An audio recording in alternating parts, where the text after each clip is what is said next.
നല്ല ഫുഡും നല്ല ഫ്രണ്ട്സും നല്ല ബെസ്റ്റ് കോംബോ അല്ലേ? ഇതൊക്കെ കിട്ടുകയാണെങ്കിൽ വേറെ എന്ത് വേണമല്ലേ ലൈഫിൽ. നല്ല അടിപൊളി കല്ലുമ്മക്കായ് പൊരിച്ചതുണ്ടായിരുന്നു, ചൂടോടെ ഇങ്ങനെ ഫ്രൈ ചെയ്ത് തരുന്നുണ്ട് കേട്ടോ. അപ്പോൾ ഇത് കാണുമ്പോൾ തന്നെ നിങ്ങൾക്ക് എല്ലാവർക്കും മനസ്സിലാവും ഏതാണ് സ്പോട്ട് എന്നുള്ളത്. ഇതാണ് എൻ്റെ ഫ്രണ്ട്സ് ഗ്യാങ്. ഇവരെ എവിടെ നിന്ന് കിട്ടിയെന്ന് ചോദിച്ചു കഴിഞ്ഞാൽ ഏകദേശം ഒരു 5 വർഷമായിട്ടോ ഇവരായിട്ടുള്ള ഫ്രണ്ട്ഷിപ്പ് സ്റ്റാർട്ട് ചെയ്തിട്ട്. കണ്ണൂരുള്ള എൻ്റെ ഏറ്റവും നല്ല ഫ്രണ്ട്സ് ഇവരാണ്. എന്ത് ചളി അടിക്കണമെങ്കിലും, എന്ത് സങ്കടങ്ങളുണ്ടെങ്കിലും, എന്ത് കാര്യമുണ്ടെങ്കിലും എനിക്ക് ഇവരോട് ഷെയർ ചെയ്യാം കേട്ടോ. ഞാൻ കണ്ണൂർ ഒരു സ്ഥലത്ത് വർക്ക് ചെയ്തിട്ടുണ്ടായിരുന്നു. അവിടുത്തെ കമ്പനി എന്നാണ് ഇവരെ പരിചയപ്പെട്ടത്. ഹലോ, എല്ലാവർക്കും സുഖല്ലേ? Welcome to Mallu food stories. ഞങ്ങളിങ്ങനെ ഇടയ്ക്കിടയ്ക്ക് എവിടെയെങ്കിലും ഒന്ന് ഫുഡ് അടിക്കാൻ വേണ്ടി കൂടും കേട്ടോ. ലോഡഡ് ഫ്രൈസും സാലഡും ബർഗറും ഒക്കെയാണ് പറഞ്ഞത്. ഞങ്ങൾ ഇടയ്ക്കിടയ്ക്ക് എല്ലാവരും കണ്ണൂർ എത്തുന്ന സമയത്ത് ഒരാൾ ബാംഗ്ലൂർ വർക്ക് ചെയ്യാണ്, 2 ഇപ്പോൾ കാലിക്കറ്റ് വർക്ക് ചെയ്യാണ്.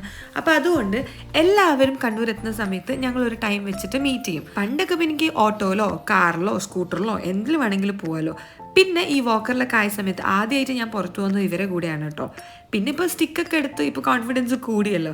ഞങ്ങൾ എന്താ ചിരിക്കുന്നതെന്ന് വെച്ചാൽ, ഞാൻ ഐസ് ടീ, ഒരാൾ പാഷൻ ഫ്രൂട്ട്, ഒരാൾ കിവി, ഒരാൾ ബ്ലൂ ലെമനേഡ് ആണ് പറഞ്ഞത്. പക്ഷേ ഏതോ ഒന്ന് റംസിനൊക്കെ തീരെ ഇഷ്ടമായില്ല. എൻ്റെ പിന്നെ ഞാൻ പറഞ്ഞു, നിങ്ങൾ ആരും എടുക്കണ്ട, കട്ടൻ ചായയാണ്, ആർക്കും ഇഷ്ടമാവില്ല, എനിക്ക് ഐസ് ടീ സ്പെഷ്യൽ നല്ല ഇഷ്ടമാണ്.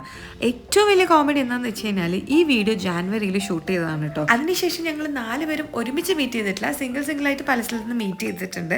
ഞാനും സച്ചിൻ മീറ്റ് ചെയ്തിട്ടുണ്ട്, ഞാനും സീതു റംസിനെയും മീറ്റ് ചെയ്തിട്ടുണ്ട്. അപ്പോൾ അതിന് വേണ്ടിയിട്ട് ഞാനിങ്ങനെ വെയിറ്റ് ചെയ്ത് നിൽക്കുകയാണ് കേട്ടോ. കാരണം ഇവരെ കൂടെയുള്ള വൈബ് വേറെ തന്നെയാണ്. എനിക്ക് ആക്സിഡൻ്റ് ആയ സമയത്ത് എനിക്ക് ഏറ്റവും കൂടുതൽ മെൻ്റൽ സപ്പോർട്ട് തന്നത് ഇവർ 3 പേരാണ് കേട്ടോ. കാരണം ഇവർ 3 പേരും എന്ത് പറഞ്ഞു കഴിഞ്ഞാലും അടിപൊളിയാണ്. ഇപ്പോൾ എല്ലാവരും കളിയാക്കിയിട്ട് ഡിപ്രഷൻ എന്നൊക്കെ പറയില്ലേ, നമുക്ക് ഡിപ്രഷൻ വന്നു കഴിഞ്ഞാൽ ഇവരോടൊന്ന് സംസാരിച്ചാൽ മതി, ഒക്കെ ശരിയാവും. കാരണം ചളി അടിക്കാൻ ഒന്നിനൊന്ന് വെച്ചാണ് 3 ആൾക്കാർ.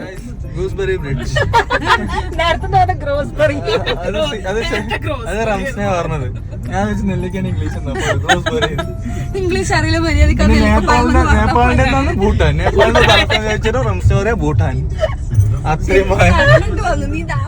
ഞങ്ങൾ പിന്നെ കഫേയിലൊക്കെ പോയി ഫുഡൊക്കെ അടിച്ച് കഴിഞ്ഞിട്ട് വെറുതെ പയ്യാമ്പലത്തൊന്ന് പോയി. വയറ്റിൽ സ്ഥലമൊന്നുമില്ല, കല്ലുമ്മക്കായെങ്കിലും കഴിക്കാൻ വിചാരിച്ചു. കാരണം പയ്യാമ്പലത്ത് വന്നു കഴിഞ്ഞാൽ കല്ലുമ്മക്കായും ഒരു കട്ടൻ ചായയും കുടിക്കുന്നത് ആ ഒരു സ്പെഷ്യലാണല്ലോ. ഈ ചേട്ടൻ്റെ സ്ഥലത്ത് പോയി കഴിഞ്ഞാൽ അടിപൊളി കല്ലുമ്മക്കായ കിട്ടും കേട്ടോ.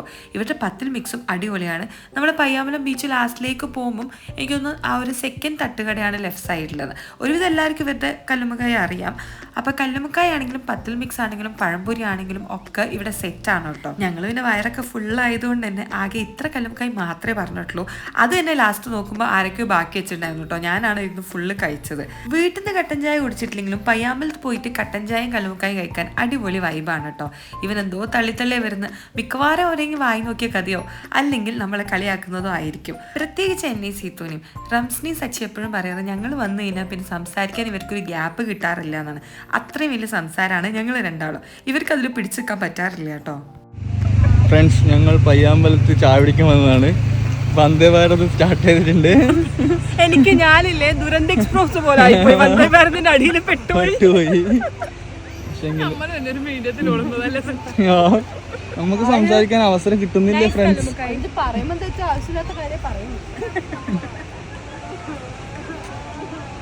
അതിൻ്റെ ഇടയ്ക്ക് എൻ്റെ ഒരു ഫോളോവർ നോക്കി ചിരിച്ചപ്പോൾ ഞാൻ വേഗം ഒരു മാന്യമായതാണ് കേട്ടോ. ജാനുവരി ആയതുകൊണ്ടാണ് സ്റ്റിക്ക് കാണുന്നത്. സ്റ്റിക്കില്ലാതാണ് ഇപ്പോൾ വാക്ക് ചെയ്യുന്നത്. ഇത് ഇവൻ്റെ ഷോ ഓഫാണ് കേട്ടോ. ഷോ ആണ് ഇത്. സ്ഥിരമായിട്ട് ബാംഗ്ലൂർ ഇത് തന്നെയാണ് പണി. അവിടെ നിന്ന് എനിക്ക് തോന്നുന്നു രാത്രി ഉറങ്ങാതെ ഇത് പ്രാക്ടീസ് ചെയ്തിട്ട് ഇപ്പോൾ ഒരു രക്ഷയില്ലാണ്ട് ഇത് ചെയ്യുന്നുണ്ട്. നല്ല ഭംഗിയാണ് കേട്ടോ ചെയ്യുന്നതാണ്. ഇതിനെന്തായിരുന്നു പറയാൻ, അതിൻ്റെ പേര് എന്നോട് മറന്നുപോയി. ഏതായാലും ഇത് ചെയ്യുമ്പോൾ സ്ട്രെസ്സും ഡിപ്രഷനും ഒക്കെ കുറയുമെന്നാണ് പറയുന്നത് കേൾക്കുന്നത്. പക്ഷെ അറിയില്ല കേട്ടോ, തമാശ ആക്കിയതാണോന്നും അറിയില്ല. ഞങ്ങളുടെ കൂട്ടത്തിൽ ഏറ്റവും ഇളയത് സച്ചിയാണ് കേട്ടോ. അതുകൊണ്ട് നമുക്കൊരു അനിയനാണോ ഫ്രണ്ടാണോ എന്താണെന്ന് പറയാൻ പറ്റില്ല. കാരണം അത്രയും നന്നായിട്ടാണ് നമ്മൾ നോക്കുക. ചിലപ്പോൾ ഇവനില്ലേ ഇർഫാനിലൊക്കെ സംസാരിക്കുന്ന കാണുമ്പോൾ ഞാൻ വിചാരിക്കും ശരിക്കും ഒരു അളിയൻ ബന്ധം പോലെയാണ് അവർ സംസാരിക്കുന്നതൊക്കെ കാണുമ്പോൾ. എനിക്ക് ഭയങ്കര കാര്യമാണ്. നമുക്ക് എന്തെങ്കിലും ഒരു വിഷമം ഉണ്ടെങ്കിൽ നമ്മൾ ഫോണൊക്കെ ചെയ്യുമ്പോൾ തന്നെ ഒക്കെ സെറ്റാവും. സീതുവിൻ്റെ ഫുള്ള് കൊളായിട്ടാട്ടോ ഉള്ളത്. അപ്പോൾ ഇന്ന് മൊത്തം ഒരു ഫ്രണ്ട്ഷിപ്പ് സ്റ്റോറിയാണ്. എനിക്ക് ഇതേപോലെ കുറച്ച് ഫ്രണ്ട്സ് ഉണ്ട് കേട്ടോ, വളരെയധികം ക്ലോസ് ടു ഹാർട്ട് ഉള്ളത്. അതായത് എനിക്ക് കുറേ ഫ്രണ്ട്സ് ഉണ്ട് എല്ലാ സ്ഥലത്തും പഠിച്ചതുകൊണ്ട്. പക്ഷെ വളരെ കുറച്ച് ആൾക്കാരാണ് എൻ്റെ കൂടെ എൻ്റെ മനസ്സിൽ തട്ടി നിൽക്കുന്നത്. ഒരു നെഗറ്റിവിറ്റി ഇല്ലാത്ത പീപ്പിൾ എന്ന് പറയാം വേണമെങ്കിൽ. Only positive vibes. അപ്പം സീതുവിനോട് യാത്ര പറഞ്ഞു. കാരണം അവളുടെ ബ്രദർ അവിടെ കാത്തിക്കുന്നുണ്ടായിരുന്നു കേട്ടോ. അത് കഴിഞ്ഞ് ഞങ്ങൾ ഡയറക്റ്റ് പോയത് ക്രീം സ്റ്റേഷനിലാണ്.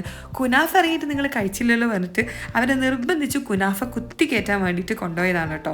വെറുതെ ബർത്ത്ഡേ ഒന്നല്ല, ഹാപ്പി ബർത്ത്ഡേ ഒക്കെ പാടിയിട്ടാണ് ഇവിടെ നിന്ന് കട്ട് ചെയ്തുകൊണ്ട് നിൽക്കുന്നത്. ഈ വീഡിയോ ഞാനിവിടെ പോസ്റ്റ് ചെയ്യാൻ കാരണം ഇതെനിക്ക് എപ്പോഴും മെമ്മറിയിൽ വേണം, അതുകൊണ്ടാണ് യൂട്യൂബിൽ പോസ്റ്റ് ചെയ്യുന്നത്.